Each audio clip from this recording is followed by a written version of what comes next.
윤호는 불쑥 집에 들어와 다짜고짜 말했습니다. 아버지, 대출 문제 해결 좀 도와주세요. 퇴직금 있으시잖아요. 그냥 한 번에 해결해버리면 더 이상 이런 일은 없을 거 아닙니까? 그의 태도는 이미 예전의 공손함을 찾아볼 수 없을 만큼 무례하고 뻔뻔했습니다. 제가 단호하게 거절하자 윤호는 불쾌한 표정을 지으며 소리쳤습니다. 아버지가 그렇게 고집부리니까 우리 가족이 다 힘든 거예요. 대출 갚는 게 뭐 그렇게 어렵습니까? 퇴직금으로 해결하면 그만인데 왜 부모가 자식 일에 이렇게 매정한 거예요? 그의 말투는 공격적이었고 저는 그 순간 가슴이 뜨거워지며 화가 치밀었습니다. 윤호야, 너 지금 무슨 말을 하는 거냐? 내가 이미 너한테 얼마나 도와줬는데 그걸 다 잊은 거야?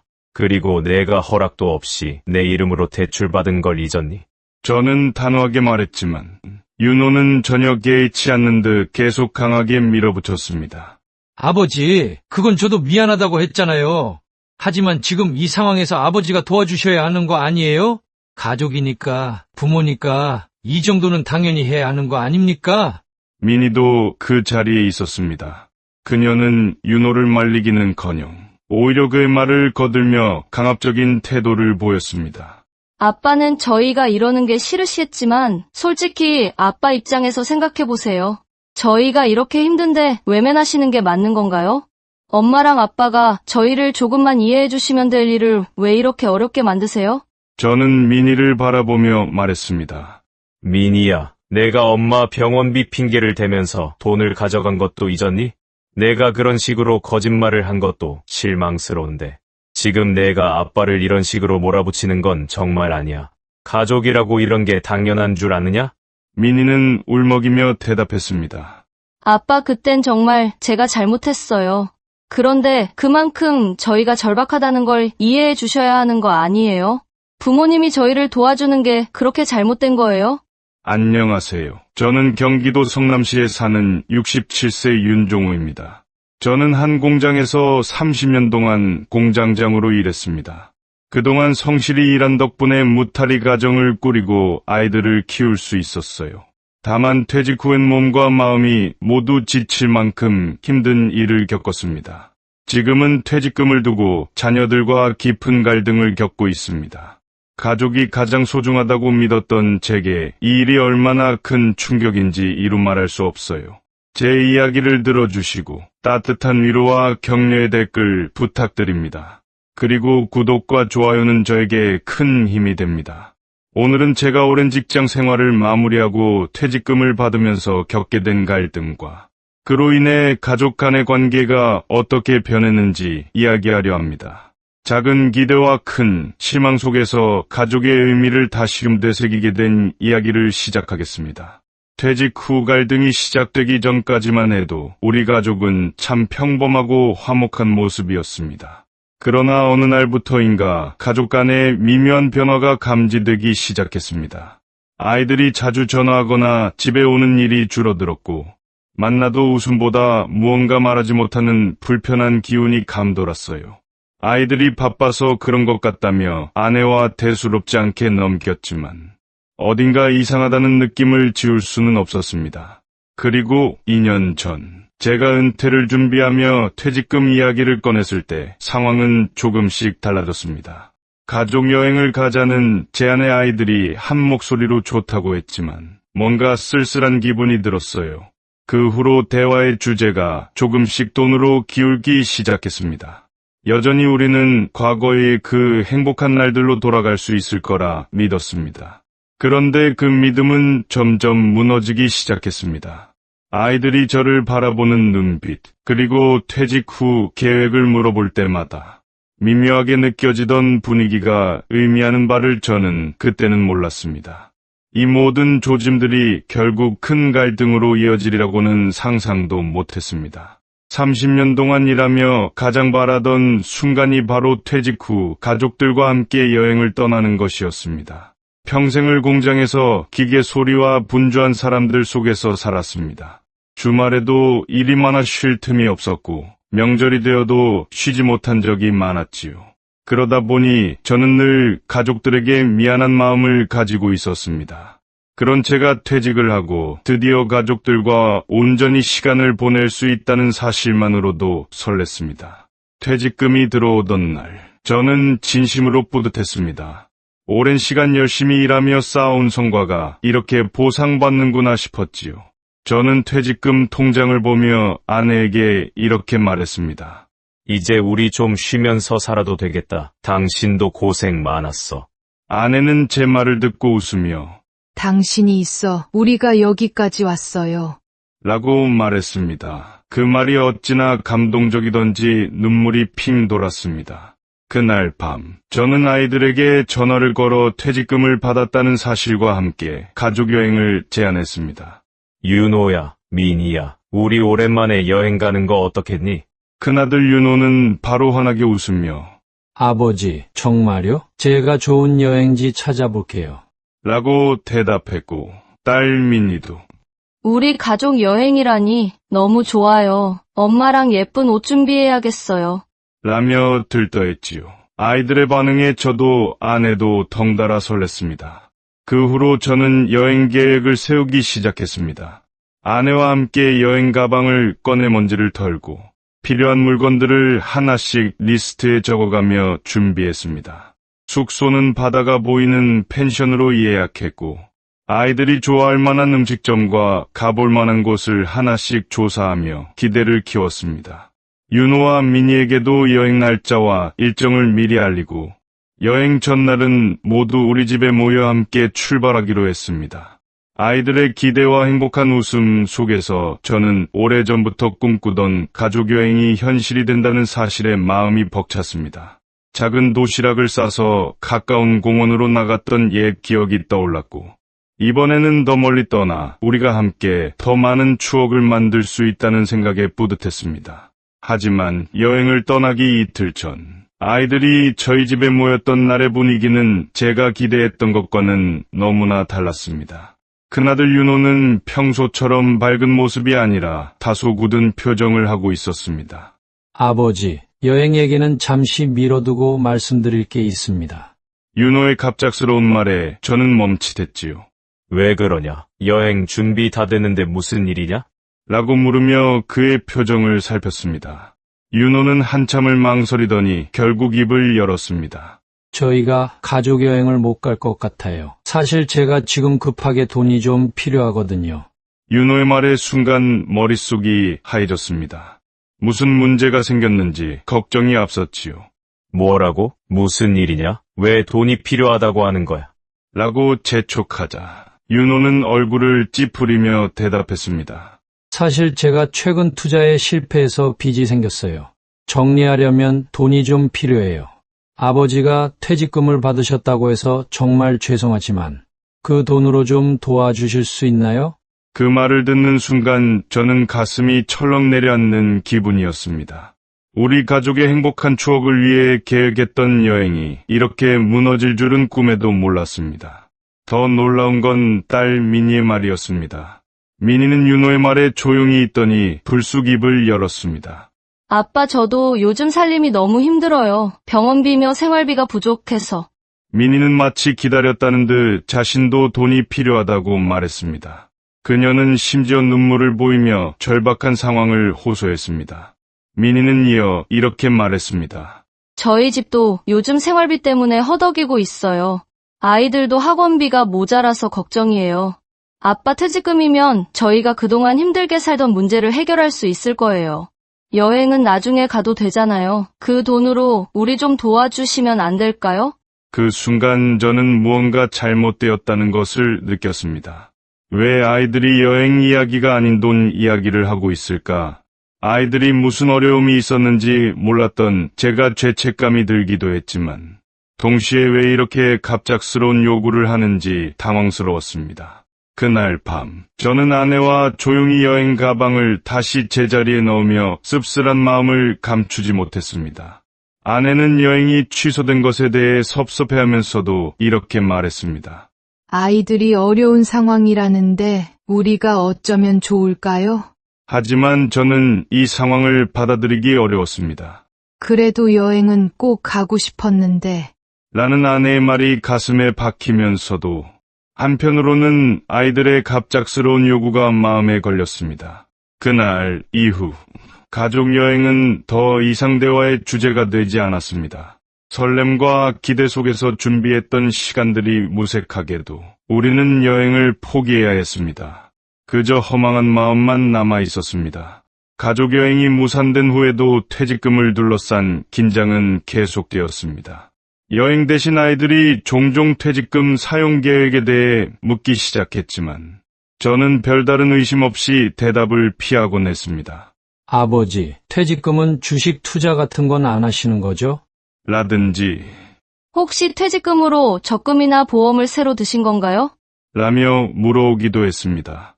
그때는 그저 아이들이 어른으로서 궁금해하는 걸로만 여겼습니다. 하지만 어느 순간부터 그들의 질문이 지나치게 구체적이라는 생각이 들기 시작했습니다. 그 불안감이 현실이 된 건 어느 날 오후 은행에서 걸려온 전화 때문이었습니다. 전화기 너머 직원은 정중한 말투로 말했습니다.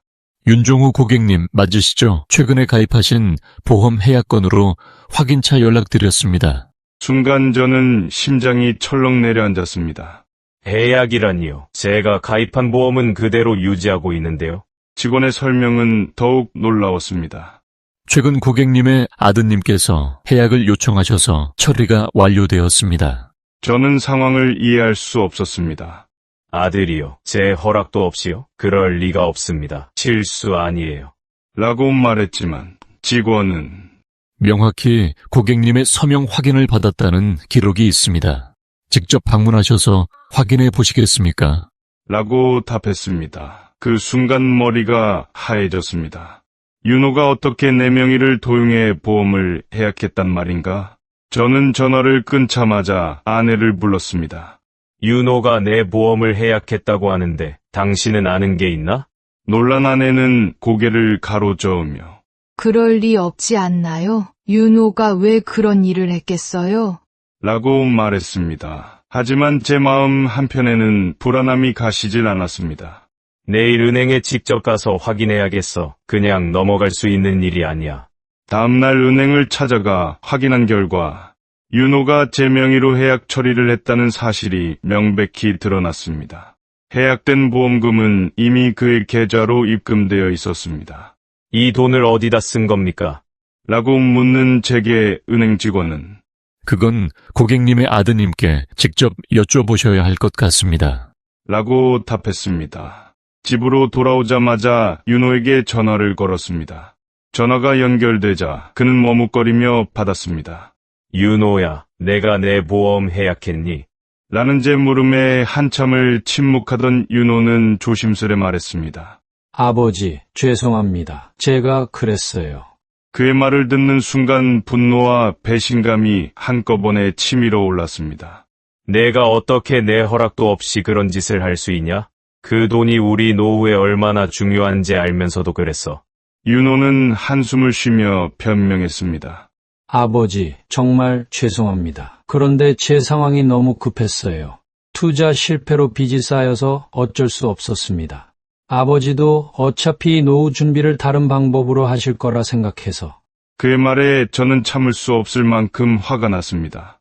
어쩔 수 없다고? 그게 내가 할 소리냐? 내가 내 문제를 해결하려고 그 보험을 들었냐? 내 마음대로 내 노후 계획을 망가뜨릴 권리가 내게 있다고 생각해. 윤호는 변명과 사과를 반복했지만 제 마음은 이미 닫혀 있었습니다. 지금 당장 집으로 와라. 얼굴 보고 얘기하자. 라고 말하고 전화를 끊었습니다. 윤호는 다음날 집에 찾아왔습니다. 아내와 저는 그를 거실에 앉혀놓고 이야기를 시작했습니다. 윤호야, 이건 도저히 용납할 수 없는 일이야. 내가 너를 어떻게 믿겠니? 너도 이제 어른인데 부모를 이렇게 속여도 된다고 생각했냐? 윤호는 고개를 숙인 채 말했습니다. 아버지, 정말 미안합니다. 그런데 제가 너무 절박했어요. 제 가족이 큰일 날 상황이라. 그의 말을 듣고 저는 허탈한 웃음을 지었습니다. 너의 가족은 중요하고 부모는 중요하지 않다는 거냐? 내가 나를 이렇게 만드는 동안 나는 아버지도 아니고 그냥 돈줄이었니? 윤호는 아무 말도 하지 못하고 고개를 푹 숙였을 뿐입니다. 그날 밤, 저는 아내와 깊은 대화를 나누며 큰 절망감을 느꼈습니다. 우리가 어떻게 이 돈을 회복할 수 있을까? 윤호가 이럴 줄은 정말 몰랐어. 아내도 충격이 큰지 밤새 말이 없었습니다. 그 보험은 우리의 마지막 안전망이었는데 보험을 해약하면서 손해본 돈은 되돌릴 수 없었습니다.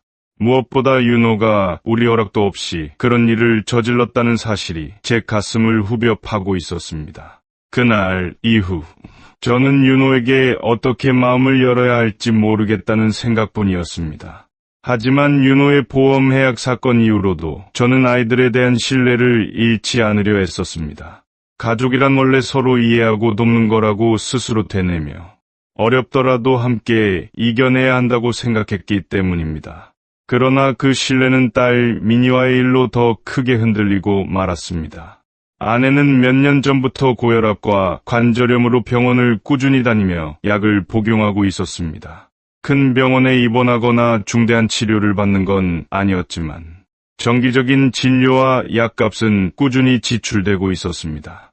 다행히 퇴직금 덕분에 이런 비용 정도는 충분히 감당할 수 있었기에 크게 신경 쓰지 않았습니다. 그런데 어느 날 미니가 아내의 건강을 걱정하며 이런 말을 했습니다. 엄마 병원비가 꽤 나갈 텐데 아빠도 힘드시지 않으세요? 그 말을 들은 저는 딸이 부모를 걱정해준다는 사실이 기뻐서 병원비 정도는 우리가 충분히 감당할 수 있으니 걱정 말아라. 라고 말했습니다. 미니의 따뜻한 말이 고마웠지요. 하지만 며칠 뒤 미니에게서 전화가 걸려왔습니다. 아빠, 사실 엄마 병원비가 너무 걱정돼서요. 제가 도와드리고 싶은데 요즘 저희 집도 좀 빠듯해서 여유가 없네요. 그런데 아빠, 이번에 엄마 진료비가 많이 나왔다면서요? 제가 진료비를 도와드리기는 어렵지만 병원에는 제가 엄마를 모시고 가는 게 어떨까요? 순간 저는 미니가 부모를 돕고 싶어 한다고 믿었고 아내의 병원비를 미니에게 보냈습니다. 내가 엄마를 그렇게 걱정해주니 고맙구나. 병원비는 내가 따로 보내주마. 다만 너무 무리하지 말고 너희 집 사정도 잘 챙겨라. 하지만 그 일이 끝이 아니었습니다. 며칠 뒤 미니는 다시 전화를 걸어왔습니다. 아빠 죄송한데 이번 달에도 엄마 병원비 좀 부탁드려야 할 것 같아요. 생각보다 진료비가 많이 나왔어요. 저는 다시금 마음이 무거웠지만 아내를 위한 것이라 생각하고 또 한 번 돈을 보냈습니다. 이렇게 몇 달 동안 미니의 요청은 계속됐습니다. 한 달에 한두 번씩 반복되는 요청이었고 금액도 점점 늘어났습니다. 미니는 매번 병원비가 예상보다 더 많이 나왔다고 설명했지만 그 말이 점점 신뢰가 가지 않았습니다. 아내의 병원비로 이런 큰 금액이 필요하다는 게 이해되지 않았던 겁니다. 결정적인 계기는 몇 달 뒤 병원에서 아내의 진료비 청구서를 받은 날이었습니다. 청구서를 본 저는 깜짝 놀랐습니다. 미니가 말했던 병원비와 실제 진료비가 크게 차이가 났기 때문입니다. 아내의 진료비는 우리가 감당할 수 있을 정도로 크지 않았고 미니가 요구했던 금액은 실제 병원비를 크게 초과하는 것이었습니다. 그날 저는 미니를 집으로 불렀습니다. 미니야, 엄마 병원비 때문에 내가 고생한다고 했지. 그런데 내가 병원에서 직접 확인해보니 내가 말했던 금액과 다르더라. 이게 어떻게 된 일이냐? 미니는 잠시 머뭇거리더니 눈을 피하며 대답했습니다. 아, 그게 병원비도 있었고요. 사실 아이들 학원비도 조금 급해서. 그래서 그 돈을 같이 썼어요. 죄송해요. 아빠, 제가 너무 절박해서 그랬어요. 그 말을 듣는 순간 저는 가슴이 철렁 내려앉았습니다. 학원비, 미니야, 내가 엄마 병원비를 핑계로 돈을 받아간 거냐? 내가 힘든 걸 몰라서 그런 게 아니야. 그런데 왜 솔직하게 말하지 않았니? 미니는 고개를 떨구며 대답했습니다. 엄마 병원비라고 하면 아빠가 더 쉽게 주실 것 같아서 정말 죄송합니다. 제가 잘못했어요. 미니의 말을 들은 순간 분노와 실망감이 한꺼번에 치밀어 올랐습니다. 내가 그렇게까지 해야 했니? 엄마 병원비가 내 핑계가 될 줄은 정말 몰랐다. 가족끼리 이런 식으로 속이는 건 아니야. 제 목소리가 점점 커졌고 미니는 아무 말도 하지 못하고 눈물만 흘렸습니다. 아내는 옆에서 이 모든 대화를 듣고 눈시울을 붉혔습니다. 내 병원비 때문에 우리 딸이 이런 일을 벌인 거야. 아내는 스스로를 탓하며 오랫동안 말을 잇지 못했습니다.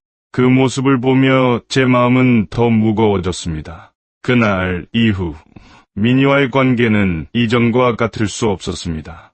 병원비라는 이름으로 딸을 믿고 도왔던 제 마음은 산산이 부서졌고 민희를 어떻게 대해야 할지 몰랐습니다. 민희의 반복된 요청은 더 이상 오지 않았지만 그 침묵은 오히려 저와 아내에게 더 큰 상처로 남았습니다. 그렇게 퇴직금을 둘러싼 아이들과의 갈등이 깊어지던 어느 날, 우편함에서 처음 보는 대출 관련 서류를 발견했습니다. 대출이란 단어를 보는 순간 저는 잘못 배달된 우편이라고 생각했습니다. 그런데 봉투를 열어 확인해 보니 대출 서류에는 제 이름과 주민등록번호가 적혀 있었습니다. 익숙하지 않은 금융기관의 이름이었고 대출 금액은 제가 상상도 못할 정도로 큰 액수였습니다. 순간 머리가 멍해졌습니다. 이게 무슨 일이야? 내가 이런 대출을 받은 적이 없는데. 서류를 다시 읽고 또 읽어봐도 그것은 분명히 제 명의로 진행된 것이었습니다. 곧바로 은행에 전화를 걸어 문의하자 담당자는 차분한 목소리로 말했습니다. 고객님, 대출건은 정상적으로 진행되었고 현재 기록상 문제는 없습니다. 대출 진행 당시에 필요한 서류가 모두 제출되었고 절차도 적법하게 처리되었습니다. 저는 당황한 채 물었습니다. 대출을 진행한 날짜와 서류를 제출한 사람이 누구인지 알 수 있을까요? 저는 그런 요청을 한 적이 없는데요. 은행 직원은 답했습니다. 신청 서류는 본인 확인을 거쳐 진행되었으며 고객님의 서명도 확인된 상태입니다. 추가 확인이 필요하시면 직접 방문 부탁드립니다. 다음날 은행에 찾아가 확인한 결과 대출 서류에는 제 서명이 있었습니다. 그러나 그것은 제가 한 서명이 아니었습니다. 담당자는 서류를 보며 말했습니다. 이건 명백히 고객님 서명으로 접수된 문서입니다. 가족 중 대리로 진행한 사람이 있는지 확인해 보세요. 은행에서 돌아오는 길, 가슴이 두근거렸습니다. 곧바로 아내에게 서류를 보여주며 물었습니다. 이거 봐. 누가 내 이름으로 이런 일을 벌인 것 같아. 당신은 혹시 아는 거 있어? 아내는 깜짝 놀라며 답했습니다. 그럴 리가 있나요? 당신이 몰래 대출을 받을 일도 없는데 대체 누가 이런 짓을 한 거죠? 저는 윤호와 민희를 불렀습니다. 아이들이 도착하자마자 대출 서류를 보여주며 물었습니다. 너희 중 누가 이런 일을 한 거냐? 내 허락도 없이 내 이름으로 대출을 받았다는 게 말이 되냐? 윤호는 처음엔 얼버무리며 말을 돌리려 했지만 제가 계속 추궁하자 결국 시인했습니다. 아버지, 제가 했습니다. 정말 죄송합니다. 그런데 어쩔 수 없었어요. 빚을 정리하려면 돈이 필요했어요. 민희도 옆에서 조용히 입을 열었습니다. 저는 몰랐어요. 오빠가 대출을 받으려 한다는 건 알았지만 이런 식으로 진행될 줄은 몰랐어요. 민희의 변명조차 저를 더욱 실망시켰습니다. 저는 더 이상 참을 수 없어 소리쳤습니다. 너희가 어떻게 이럴 수 있냐? 가족이라면서 부모를 이런 식으로 속이고 내 이름을 도용해서 대출을 받다니. 내가 너희를 위해 노력하고 희생한 세월이 이렇게 돌아오는 거냐? 정말 죄송합니다. 아버지, 이 돈은 제가 꼭 갚겠습니다. 조금만 믿어주세요. 저는 그 말을 믿을 수 없었습니다. 아내는 옆에서 눈물을 흘리며 말했습니다. 어쩌다 우리가 이런 상황까지 온 거야? 윤호야, 내가 정말 부모를 이렇게 힘들게 하고 싶었니? 아내의 목소리에는 분노와 슬픔이 뒤섞여 있었습니다. 그날 밤, 저는 잠을 이룰 수 없었습니다. 자식들에 대한 믿음이 무너졌고 부모로서의 제 자신에 대한 회의감마저 들었습니다. 내가 어디서부터 잘못했을까? 이렇게까지 해야 했던 이유가 뭐였을까?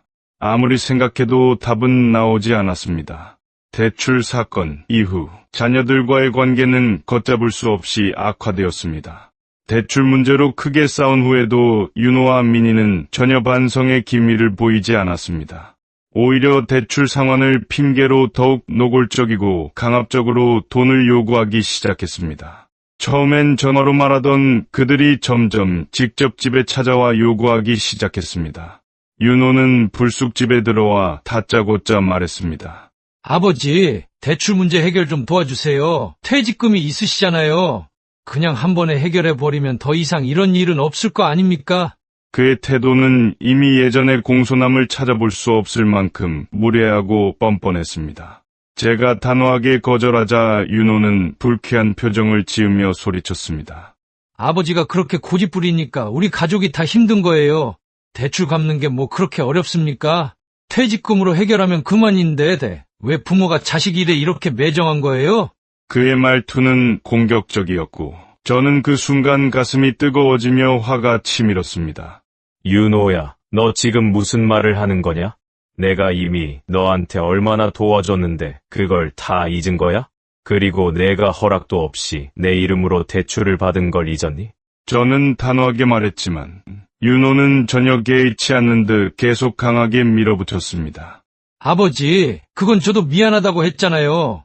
하지만 지금 이 상황에서 아버지가 도와주셔야 하는 거 아니에요? 가족이니까, 부모니까 이 정도는 당연히 해야 하는 거 아닙니까? 민희도 그 자리에 있었습니다. 그녀는 윤호를 말리기는커녕 오히려 그의 말을 거들며 강압적인 태도를 보였습니다. 저희가 이러는 게 싫으시겠지만 솔직히 아빠 입장에서 생각해보세요. 저희가 이렇게 힘든데 외면하시는 게 맞는 건가요? 엄마랑 아빠가 저희를 조금만 이해해주시면 될 일을 왜 이렇게 어렵게 만드세요? 저는 민희를 바라보며 말했습니다. 민희야, 내가 엄마 병원비 핑계를 대면서 돈을 가져간 것도 잊었니? 내가 그런 식으로 거짓말을 한 것도 실망스러운데 지금 내가 아빠를 이런 식으로 몰아붙이는 건 정말 아니야. 가족이라고 이런 게 당연한 줄 아느냐? 민희는 울먹이며 대답했습니다.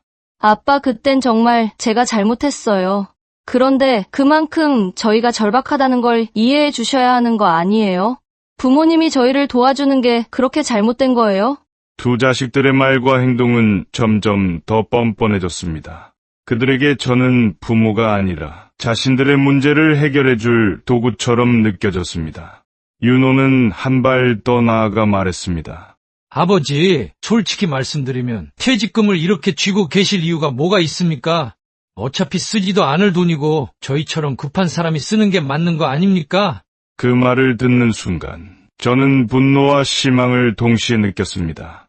윤호야, 퇴직금은 노후를 위해 필요한 돈이다. 너희가 어려운 상황을 이해 못하는 게 아니야. 하지만 부모를 이렇게 몰아세우는 건 잘못된 거야. 내가 그런 말을 할 자격이 있다고 생각하느냐? 윤호는 여전히 고개를 숙이지 않았습니다. 그럼 제가 어떻게 하라는 겁니까? 돈이 없으면 죽으라는 거예요? 저는 아버지가 부모로서 좀 더 책임감을 가지셨으면 좋겠습니다. 그의 말은 저를 더 깊은 절망으로 몰아넣었습니다.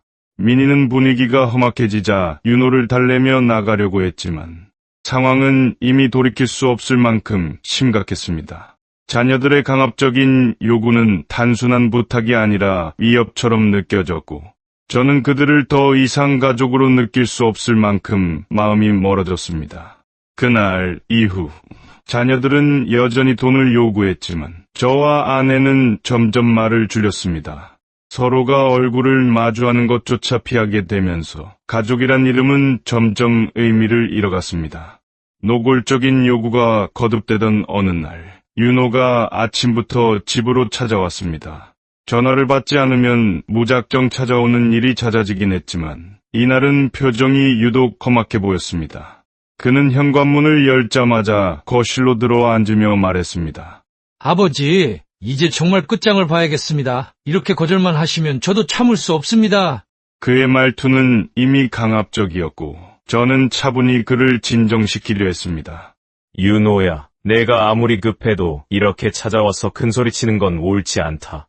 내가 이미 여러 번 말했잖아. 너는 도와줄 수 없다고. 하지만 윤호는 말을 듣지 않았습니다. 그는 손으로 테이블을 탁 치며 소리를 높였습니다. 아버지, 솔직히 말씀 좀 해주세요. 퇴직금 가지고 뭐 하실 겁니까? 제가 이렇게 힘든데 도와주시는 게 그렇게 어려운 일입니까? 윤호의 태도가 점점 위협적으로 변하자 옆에서 지켜보던 아내가 겁에 질려 조심스럽게 중재에 나섰습니다.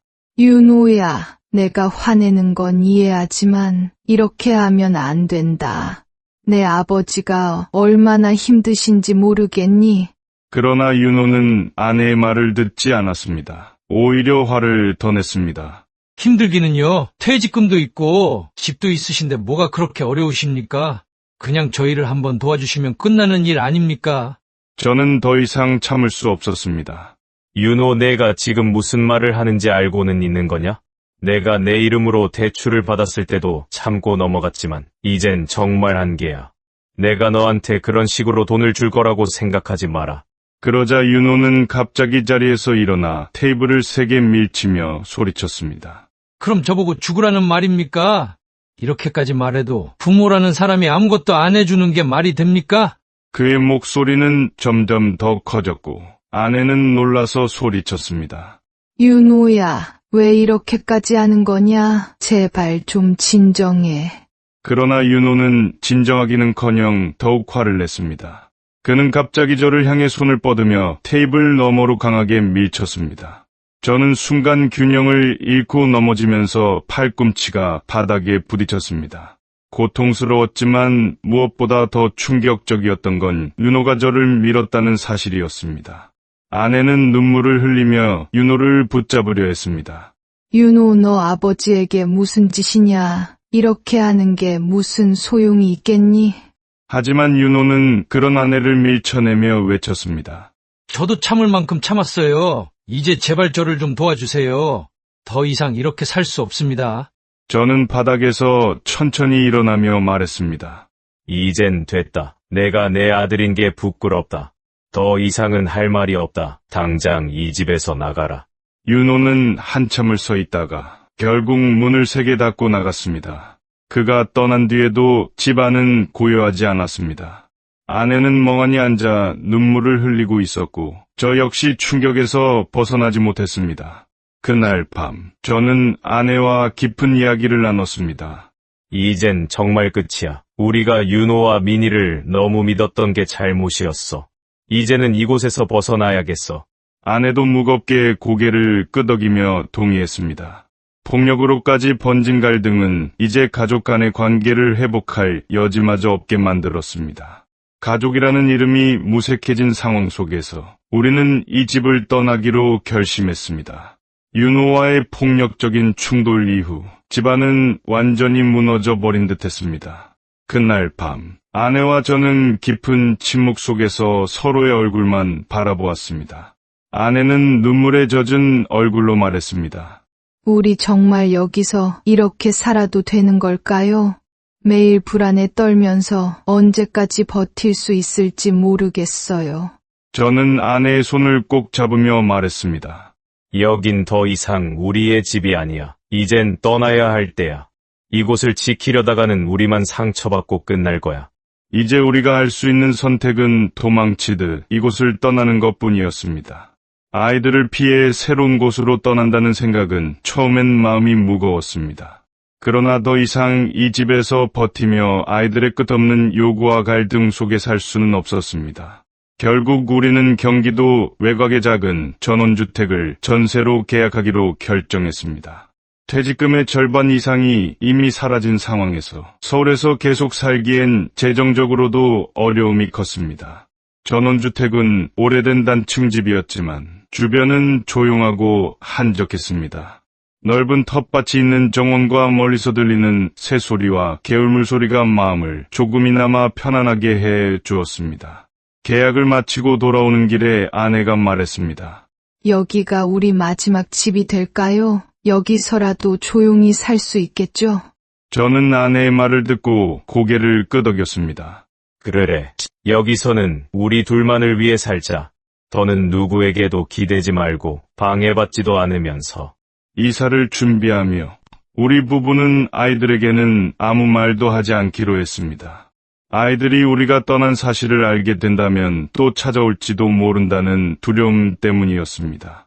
몇 년 전만 해도 자녀들이 부모를 찾아오는 것이 반가운 일이었지만 이제는 그것이 두렵고 무서운 일이 되었습니다. 짐을 정리하는 동안 아내는 여러 번 멈춰 서서 창밖을 바라보며 한숨을 내쉬었습니다. 이 집에서 얼마나 많은 시간을 보냈는데 여기서 돌잔치도 했고 윤호가 처음 자전거를 탄 것도 여기였잖아요. 이걸 다 두고 떠나야 하다니. 아내의 말에 제 가슴도 무거워졌습니다.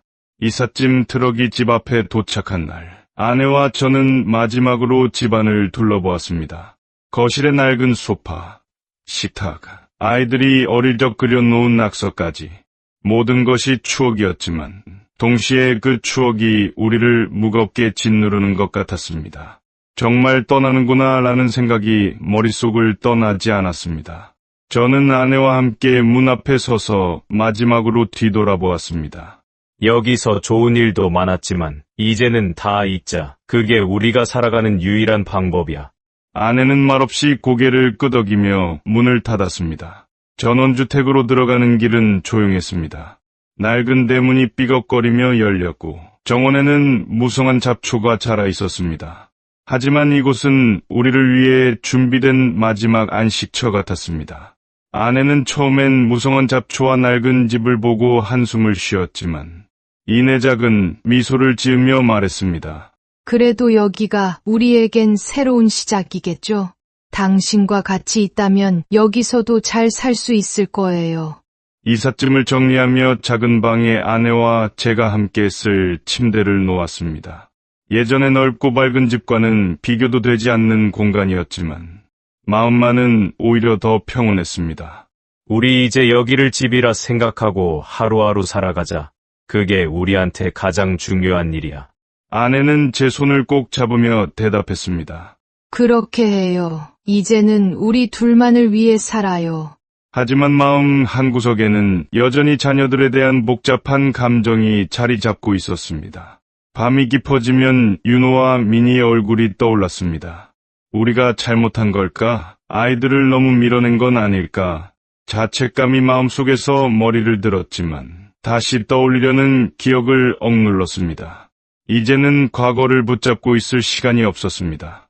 전원주택에서의 첫날 밤, 우리는 식탁 위에 간단한 저녁을 차려놓고 조용히 앉아 있었습니다. 오래된 형광등, 불빛 아래에서 아내가 말했습니다. 여기가 우리 마지막 집이라 해도 괜찮아요. 당신만 곁에 있으면 충분해요. 아내의 말을 들으며 저는 눈가가 뜨거워지는 것을 느꼈습니다. 이제 우리는 경기도 외곽의 작은 전원주택에서 조용히 살아가고 있습니다. 도시에서의 바쁜 일상과 자녀들과의 갈등으로부터 벗어나 마치 세상과 단절된 듯한 이곳에서 새로운 시작을 준비하고 있습니다. 하지만 마음 한구석에는 여전히 해결되지 않은 아픔과 갈등이 자리 잡고 있습니다. 윤호와 민희는 우리가 이곳으로 떠난 사실조차 모를 겁니다. 연락을 끊고 살아온 시간이 어느덧 반년을 넘어섰습니다.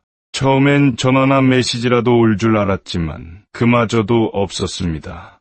자녀들과의 관계가 이렇게 완전히 끊어질 줄은 상상도 못했습니다. 가족이란 이름으로 이어져 왔던 끈이 이제는 어디에서도 찾을 수 없는 것처럼 느껴집니다.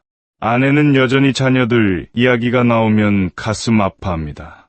우리가 너무 매정했던 걸까요? 그래도 아이들인데 조금만 더 이해해 줄 걸 그랬나요? 그녀의 말을 들을 때마다 저는 복잡한 마음에 쉽게 대답하지 못합니다. 아니야. 당신은 잘못한 게 없어. 우리가 여기까지 온 건 어쩔 수 없는 선택이었어. 라고 말하지만 제 속마음은 늘 괴롭습니다. 여기 전원주택에서의 삶은 단조롭지만 나름대로 평화롭습니다. 아침이면 텃밭을 가꾸고 낮에는 산책을 하며 시간을 보냅니다. 저녁에는 아내와 함께 간단히 식사를 하고 TV를 보며 하루를 마무리합니다. 이 단순한 일상 속에서도 한 가지 바람이 있습니다. 아이들이 스스로 반성하고 언젠가 진심 어린 사과를 전해오는 날이 오기를 바라는 마음입니다. 하지만 그날이 언제 올지는 아무도 알 수 없습니다. 혹시라도 그들이 우리를 찾으러 온다면 과연 저는 어떤 표정으로 그들을 맞아야 할까요? 지금까지 쌓인 상처와 불신을 잊을 수 있을지조차 모르겠습니다. 이번 일을 겪으며 저는 가족이란 이름의 무게를 다시금 생각하게 되었습니다. 가족이라 해서 모든 것이 용서되고 이해되어야 하는 건 아닙니다. 서로를 믿고 의지해야 할 가족이지만 그 신뢰가 깨진 순간 관계는 무너질 수밖에 없다는 것을 절실히 깨달았습니다. 이 이야기를 들으시는 분들 중에도 가족 때문에 상처받고 힘들어하시는 분들이 계실 겁니다. 제가 드리고 싶은 말씀은 여러분이 너무 스스로를 탓하지 않으셨으면 좋겠다는 겁니다. 때로는 사랑이 아닌 단호함이 필요한 순간도 있습니다. 마지막으로 부탁드리고 싶은 것이 있습니다. 저희 이야기를 들으시고 따뜻한 위로와 조언의 댓글을 남겨주시면 큰 힘이 될 것 같습니다. 혹시 비슷한 경험을 하셨던 분들이 계신다면 여러분은 어떻게 이 문제를 해결하셨는지 들려주셔도 좋습니다. 오늘도 이렇게 긴 이야기를 들어주셔서 진심으로 감사드립니다. 여러분의 관심과 격려가 제게는 큰 위로가 됩니다.